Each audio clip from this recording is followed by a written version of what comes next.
дар ҳошияи баргузории намоишфурӯши молу маҳсулоти кишоварзӣ ҳунарҳои мардумӣ дар шаҳри Алматои ҷумҳурии Қазоқистон, раиси вилояти Хатлон Давлаталӣ Саид бо роҳбарони ҷамъиятҳо ва фаъолони диаспораҳои тоҷикон, инчунин соҳибкорони тоҷике ки дар шаҳри Алмато кору фаъолият доранд, мулоқот намуд.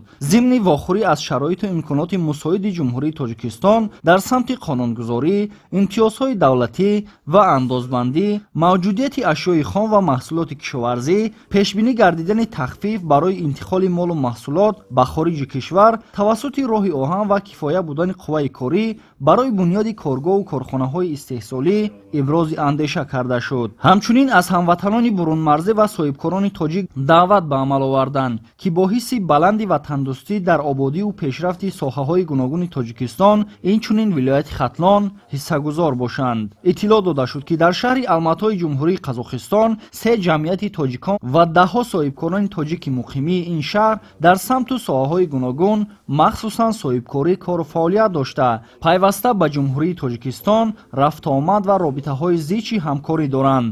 мо тоҷикони муқими ҷумҳурии Қазоқистон, хусусан шаҳри Алмато, бо дигар тоҷиконе ки хусусан ба муҳоҷирати меҳнатӣ меоянд, дар якҷоягӣ муттаҳид шуда дар рушду пешрафти ҷумҳурии Тоҷикистони азизамон саҳми худро гузорем. мо миннатдории худро тоҷикони муқимӣ ба раиси ҷумҳурии Тоҷикистон муҳтарам Эмомалӣ Раҳмон мерасонем, ки мо тоҷикони бурунмарзиро ҳама тарафа дастгирӣ менамоянд, дар кадом соҳае ки набошад моро дастгирӣ менамоянд.